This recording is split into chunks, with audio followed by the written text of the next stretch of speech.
desde Shaq quase sendo devorado por um tubarão, Eles tentaram me matar. até outro jogador se envolvendo em um acidente com fogos de artifício. Existem várias maneiras pelas quais jogadores da NBA quase morreram. Primeiro, quase todo o time morreu em um acidente de avião. Em 25 de fevereiro de 2023, o Clippers viajaria para enfrentar o Nuggets no dia seguinte, então toda a equipe pegou um voo rápido de Los Angeles para Denver. Mas assim que eles decolaram, uma tempestade começou e do nada o avião foi atingido por um raio. Isso fez o avião tremer até que o motor desligou completamente e com todo mundo em pânico, agora o avião estava em queda livre. Então, o piloto nos avisou, certo? Antes de decolarmos, ele disse: escutem, vai ter um pouco de turbulência. Estamos indo para Denver, vai ficar um pouco turbulento. Fiquei tipo, beleza, já pegamos milhares de voos, sabemos como é turbulência. Então, tranquilo, não deve ser tão ruim. Então a gente estava voando, certo? De repente sentimos o avião despencar. Foi tipo uma queda livre. Sabe quando você vai numa montanha-russa? Aquela sensação de queda livre? Foi isso. Todo mundo ficou tipo, ami! Todo mundo sentiu. Você ouviu da frente até o fundo do avião e eu pensei, vou só dormir. E isso aconteceu algumas vezes. Então agora, isso fazia sentido. Era a turbulência, certo? Mas isso foi mais do que o normal. Com certeza foi a pior que já sentimos. E aí ouvimos o avião simplesmente desligar completamente. Eu fiquei pensando, tipo, caramba, será que eu mando uma mensagem agora? Tipo... E essa foi só a primeira de muitas situações em que jogadores da NBA quase morreram. Essa próxima estrela da NBA quase foi morta por outro jogador da NBA. A aposentadoria repentina de LaMarcus Aldridge simplesmente não fez sentido. Esse cara não era tão velho, estava em um time de estrelas e parecia ter muito basquete pela frente. Mas em 10 de abril de 2021, no Brooklyn, Nova York, tudo tomou um rumo inesperado. Aldridge estava começando como pivô como de costume, com todos os olhos voltados para ele durante o jogo contra os Lakers. No começo ele estava mandando bem com algumas enterradas e até algumas bandejas fáceis, mas de repente tudo mudou quando durante uma jogada, Andre Drummond esbarrou no peito dele. Depois de marcar, o cara estava tirando onda fazendo a comemoração do muito pequeno, mas mal sabia ele que quase matou Aldridge, porque instantaneamente o coração dele começou a bater fora de ritmo, mas a adrenalina fez com que ele continuasse jogando mesmo assim. Meu coração é assim, se sai do ritmo, quase desmaio. Correndo, ele volta ao normal e dá pra continuar. Primeira vez que corri e meu coração não voltou ao normal, batendo devagar, cerca de 60, quando deveria estar em 100 e poucos. Como isso é possível? Fui pra casa naquela noite, deitei e meu coração ficou tão lento que eu continuava desmaiando. Pensei que só precisava passar a noite para ficar bem, mas passei ela toda achando que ia morrer. De manhã, liguei pro treinador e disse que não aguentava mais. Fui ao hospital, fui examinado e fiquei assustado, pois tinha acabado de assinar com o Brooklyn e não conhecia o médico deles, então fui procurar meu médico em casa. Ele disse que não arriscaria, pois nunca viu isso acontecer comigo. Os outros médicos sempre diziam que eu estava bem. O time me ligava várias vezes e eu só ouvia. Decidi que era o fim pra mim. Liguei pra eles chorando, emocionado. Aí eu me aposentei e, tudo ficou uma loucura, ou sei lá. Assim que aconteceu, eu juntei todas as minhas coisas e, peguei um jatinho e falei, tô fora daqui. Porque eu só pensava, eu não quero morrer. Com Aldridge deixando o que mais amava, sua aposentadoria repentina gerou muitos comentários. Notícia de última hora no First Take. Nesta manhã, depois de 15 anos na liga, LaMarcus Aldridge anunciou que está se aposentando da NBA. Ele jogou sua última partida em 10 de abril com uma arritmia cardíaca. Aldridge disse em um comunicado, abre aspas, embora eu esteja melhor agora, quando senti meu coração naquela noite, ainda foi uma das coisas mais assustadoras que já vivi. Deus abençoe ele e a família dele. Fico feliz que ele esteja seguro. Fico feliz que ele esteja bem. E claramente ele está tomando a decisão certa, porque o que ele está dizendo é que isso realmente assustou ele para valer. LaMarcus já falou, sabe? Vou me afastar até minha saúde melhorar. É isso que ele deve fazer. Embora todos achassem que se aposentar era o melhor para ele, isso piorou, pois ele admitiu que começou a lutar contra a depressão e não sabia o que fazer, já que jogar basquete era o que o mantinha feliz. Então ele decidiu arriscar tudo só para jogar basquete por mais uma temporada. O doutor me procurou e disse, olha, se você realmente quiser tentar de novo, vamos passar o verão inteiro te colocando em todos os testes que eu puder. Então eu fiz todos os testes possíveis e passei em todos. E ele falou, mesmo se isso acontecer de novo, eu estou confiante de que você não vai morrer. Não posso afirmar com certeza, mas pelo que vi, acho que você ficará bem. Passei o verão todo nisso. Fui aprovado, mas tive que passar pela NBA também. Foi um processo bem demorado porque eles não queriam que eu morresse, mas consegui. Então eu pensei, beleza, pra onde você quer ir agora? Tipo, eu fui liberado pra jogar de novo, e aí eu tinha a opção de Boston ou Brooklyn, e eu pensei, pô, eu já estava no Brooklyn. Aquilo era amor, arremessos fáceis com Kevin. James me dava passes pra enterrada, decidi voltar. Foi uma temporada bem diferente, mas no fim nem joguei muito. E foi isso. Cara, você tem que, respeitar Lamarcus por ter voltado a jogar depois de quase perder a vida. Mas outra situação em que uma estrela da NBA quase morreu causou um escândalo de 3 milhões de dólares. A vida de Kelly Oubre seria investigada pela polícia após uma história que ele relatou. Kelly havia acabado de assinar com 76 e, em uma nova cidade, queria explorar. Sempre se soube que Kelly gostava de pedalar imprudentemente. Eu sempre tive uma bicicleta, sempre tive um skate, né? Sempre fui um garoto radical que adora fazer, acho que coisas radicais. Por isso, os 76 incluíram no contrato dele uma cláusula proibindo andar de bicicleta durante a temporada, para evitar lesões fora das quadras. Se descobrissem que ele andou de bicicleta, perderia seus milhões garantidos e teria o contrato rescindido. Mas em vez de obedecer, Kelly tentou andar de bicicleta escondida. E ele estava prestes a pagar um preço ainda maior quando, aparentemente do nada, um carro em alta velocidade bateu nele e depois fugiu do local. De alguma forma, Kelly conseguiu voltar para casa sozinho, esperando manter em segredo que ele estava andando de bicicleta. Mal sabia ele que câmeras o flagraram com a bicicleta sentindo dor. Acabei de ser atropelado por um carro. O que aconteceu? Acabei de ser atropelado por um carro. Sério, Kelly, ele foi atropelado por um carro. Depois, a namorada dele chamou o 911 e Kelly foi levado ao hospital às pressas. Kelly não sabia que fotos dele com uma bicicleta vazariam. Ele disse que só andava pela rua quando foi atropelado e o motorista fugiu. Quando os médicos diagnosticaram Kelly com ferimentos graves, como costela fraturada, quadril machucado e perna destruída, a história viralizou em todo lugar. Mas quando a polícia começou a investigar na história dele, absolutamente nada fazia sentido. A polícia diz que ainda não tem nenhum vídeo ou imagem do atropelamento envolvendo Kelly Oubre que, segundo ele, aconteceu bem aqui. Alguém quase te atropelou, o retrovisor bateu na sua lateral e por isso você foi ao hospital. Ainda assim, foi um caso de atropelamento e fuga. Você tem ideia da velocidade que o carro tinha que estar para o retrovisor lateral te atingir e mesmo assim não te levar para o hospital? Desculpe, mas isso está meio estranho. Então, com todo mundo desconfiado sobre o que realmente aconteceu, os repórteres até confrontaram o treinador do Kelly sobre a falta de evidências.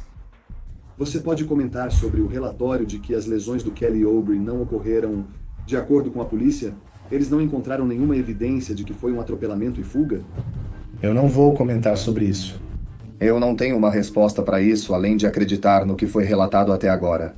De qualquer forma, como não havia nenhum vídeo do acidente, nenhuma testemunha, nenhum suspeito e nenhuma menção a andar de bicicleta, todo mundo começou a supor que Kelly estava apenas mentindo sobre quase ter sido morto por alguém, e na verdade, só se machucou enquanto andava de bicicleta. Nem todo jogador da NBA quase morreu, mas John Wall tentou tirar a própria vida 2 vezes. As coisas nem sempre foram ruins para Wall. Por um tempo, ele estava no topo do basquete. Assim que entrou na NBA como a primeira escolha do draft, ele instantaneamente se tornou um dos jogadores mais empolgantes de se assistir. O cara era mais rápido que o Flash, acrobático, enterrava sobre os adversários e carregava o time aos playoffs. Parecia ainda mais estrela ao acertar arremessos decisivos para vencer. Enfrentando Bradley para 3 pontos. Uau! Nossa! Que arremesso! Wall rapidamente se consolidou como um dos melhores armadores da liga. Então seu time, os Wizards, o recompensou com um contrato no valor de 171 milhões. Parecia que nada podia dar errado, mas tão rápido quanto Wall atingiu seu auge e um futuro promissor se desenhava, tudo estava prestes a desmoronar. Seu corpo começou a falhar, ele enfrentou lesões e acabou sofrendo a pior da carreira. Lava ele, arremessa e marca de novo. E agora está no chão, sentindo dor. John Wall, já fora da temporada por lesão no calcanhar, agora passará por cirurgia após romper o tendão de Aquiles ao escorregar em casa, segundo o time. Fazer uma cirurgia no calcanhar, estar se recuperando disso e depois passar por isso é uma lesão muito séria para um jogador como ele. Esse anúncio assustador não só deixou Wall fora por mais de um ano, como também iniciou um efeito dominó que levou a alguns dos piores momentos da vida dele, porque logo depois, seu melhor amigo, sua avó e sua mãe, que fez tudo por ele enquanto crescia, faleceram. Eu só quero dizer obrigado por ser minha mãe. Eu sei que foi difícil crescer comigo e minhas 2 irmãs, ver meu pai ir para a cadeia quando eu era pequeno e você sacrificando tudo. Eu vi você me buscar na escola, me levar para a escola e só você me buscar na escola. Eu sempre me perguntei como seria poder fazer coisas com a minha mãe. Eu nunca tive essa chance. Wall ficou extremamente emocionado. Então, tanto a dor mental quanto a física com as quais ele lidava nunca permitiram que ele se recuperasse totalmente ou jogasse como o jogador que ele já foi. E para piorar ainda mais a situação, o time ao qual ele deu tudo de si simplesmente não podia esperar mais. Então eles o trocaram para um dos piores times da liga. E esse foi basicamente o ponto de ruptura de Wall, que fez com que ele quisesse tirar a própria vida pela primeira vez. Como seus filhos te ajudaram a passar por esse momento? Porque eu sei que foi uma fase muito difícil. O quê, cara? Se não fossem meus filhos, eu não estaria aqui, pra ser sincero. Sabe como é? Como falei, você fica num lugar escuro. Ninguém sabe que rompi o tendão de Aquiles, tive 4 infecções e quase amputei o pé. Minha carreira quase acabou quando minha mãe foi diagnosticada com câncer de mama e faleceu. Depois fui trocado de Washington para Houston, onde fiquei por 10 anos. 1 ano depois, minha avó faleceu. Agora eu não estou jogando basquete. Sabe o que quero dizer? Estou numa situação ruim. Eu fico pensando, que porra está acontecendo? Por que tudo isso tem que acontecer comigo? Uma coisa atrás da outra? Tipo, eu saí de ser o 2º melhor jogador do leste, top 10, top 15 da liga, e aí tudo começa a desmoronar, sabe? Basicamente, cheguei ao fundo do poço. Tipo, eu tinha tudo. E não foi por escolha. Simplesmente as coisas aconteceram. Agora, falando assim, não era John Wall procurando simpatia. Ele só estava contando pro mundo o que realmente estava passando. Mas sendo um atleta estrela dizendo algo tão assustador, é claro que a história foi comentada em todo lugar. Preciso dizer que, ao ouvir essa história, ontem à noite, fiquei ansioso para vê-lo, pois pessoas como eu lhe devem um pedido de desculpas, sendo sincero. Porque a gente não sabia. Isso não quer dizer que algo foi dito sobre ele de forma cruel ou com intenção maliciosa. Mas o fato é que isso serve de lembrete de que você nunca sabe pelo que as pessoas estão passando. Eu, com certeza, nunca soube de nada disso. Agora, com todos preocupados, saber que o Wall quase tirou a própria vida já foi surpreendente. Mas eventualmente ele admitiu que nem foi a única vez. Bebi 10 Budweiser, fiquei bêbado e vomitei tudo lá fora. Achei que estava acabado aqui com minha Budweiser. Minha mãe era minha melhor amiga, ainda mantenho o número dela salvo. Mando mensagem e ligo pra ela todo dia de manhã. Falava com minha mãe 5, 6 vezes ao dia. Então entendo. Tento dizer às pessoas que saúde mental é séria. Então, eu tive que procurar um terapeuta depois disso. Se não fosse pelos meus 2 filhos, eu coloquei uma arma na cabeça 2 vezes. Muitos próximos a mim e meus amigos não sabiam. Não mudando de assunto, mas saiu um vídeo meu fazendo sinais de gangue. Foi quando eu estava no meu momento mais sombrio, tentando descobrir como encontrar felicidade. Volta, cara. Você disse que tinha uma arma apontada pra sua cabeça? Sim. Isso definitivamente chocou o mundo. E pra mim, que sou realmente fã do Wall como pessoa, não só como jogador, só tenho a agradecer por ele ter recebido ajuda e ainda estar aqui com a gente hoje. Mas outro jogador da NBA não teve tanta sorte, porque foi forçado a abandonar o basquete pra sempre depois de um acidente de carro. Chandler Parsons nunca pensou que comprar seu Rolls Royce dos sonhos viraria um grande pesadelo. Ele dirigia esse carro por todos os lugares até que, indo para casa, um motorista bêbado bateu nele. E aí eu sou atingido, certo? E eu acordo. E quando eu acordo, já tem sirenes. Eu só lembro que as janelas estavam quebradas, os airbags tinham disparado. Eu tinha um corte no pulso, sangrando e não conseguia mexer o pescoço. Pensei que era sério. E eu consigo ver o cara que me atingiu e ele tá completamente desacordado, sangue por todo lado. E eu pensei, caramba, isso é assustador. Olho e vejo meu carro destruído, vermelho por todo lado, e ouço uma voz. Não sou religioso ou espiritual, mas ouço uma voz dizendo: Chandler, Sr. Parsons, vamos te buscar, vai ficar bem. E naquele momento eu estou sentado ali, eu penso, pô, é isso que acontece. Tipo, eu morri, é isso que acontece, isso é Deus. Tipo, é isso que acontece, certo? Sangue por toda parte. Após o acidente, o carro de Chandler foi destruído. A polícia chegou rapidamente e Chandler foi levado ao hospital. Foi então que os médicos viram que ele teve mais do que um corte no pulso e dor no pescoço. Chandler também sofreu algumas lesões que mudaram sua vida, então até o treinador dele ficou preocupado. Não falo com Chandler há dias. Sabe, eu definitivamente não falei com ele. Eu só pergunto se ele está bem, se ele está indo bem. Da última vez que falei com ele, ele estava bem machucado. A equipe do Chandler divulgou um relatório de lesão como se fosse algo menor, mas a situação era mais grave do que apenas traumatismo cervical, concussão e lesão no disco. Ele teve uma lesão cerebral tão grave que resultou em problemas permanentes de memória. Isso basicamente me forçou a me aposentar, algo que nunca imaginei. Aos 31 anos, você quer sair pelos seus próprios termos. Com Chandler no auge da carreira e forçado à aposentadoria repentina, ele teve que processar o motorista por uma quantia absurda. Como o homem que o agrediu foi pego dirigindo bêbado pela 4ª vez, recebeu prisão perpétua. Mas a justiça sendo feita nunca poderia compensar Chandler pelo que aconteceu com ele. Às vezes, jogadores da NBA quase morrem por besteira, como Nick Young, que quase perdeu tudo só para viralizar no Snapchat. Agora, Nick nunca foi de levar a vida a sério. Quero dizer, ele é um dos memes mais virais da história da NBA. Apesar disso, em Los Angeles, no 4 de julho, Nick estava prestes a fazer algo ilegal. Isso não deveria ter acontecido, ele só precisava aprender com o ex-astro da National Football League, Jason Pierre-Paul. Pouco antes, ele também comemorava o feriado, mas ao mexer com um fogo de artifício, acabou explodindo. E o cara não só quase morreu, como praticamente perdeu a mão inteira. Então, quando Nick estava só tentando bancar o durão para a câmera, ele fez isso.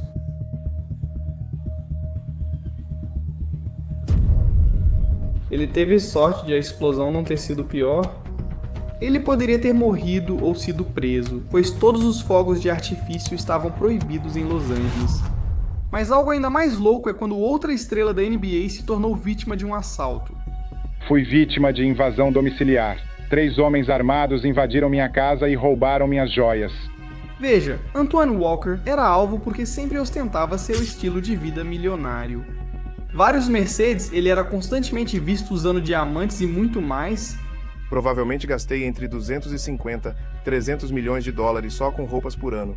Com todo mundo sabendo quanto dinheiro ele tinha, criminosos planejaram um assalto. Uma noite em Chicago, Antoine caminhava até chegar à mansão quando homens mascarados o abordaram, sacaram uma arma e o obrigaram a entrar na casa. Lá dentro, amarraram as pernas e os pés de Antoine, mandaram ele contar até 1000 e buscaram tudo de valor que encontraram. No final, eles levaram 10 mil dólares em dinheiro, uma corrente e uma pulseira de diamantes de 15 mil, mais de 12 relógios de luxo personalizados, além do Mercedes preto dele, avaliado em 50 mil, e fugiram. Antoine realmente perdeu mais de 100 mil dólares em basicamente um segundo. Mas o lado bom é que isso só custou dinheiro, e não custou a vida dele. Agora vamos aliviar o clima por um momento, porque o Mercedes dele estava impecável. Só 50 mil, jogadores da NBA têm carros muito mais caros, como esse de 5 milhões de dólares. Uma lenda da NBA tem um carro que pode sobreviver a explosões. O que Michael Jordan dirige é realmente mais rápido que um avião. Você ainda está aqui depois de tudo isso? Clica nesse vídeo, cara.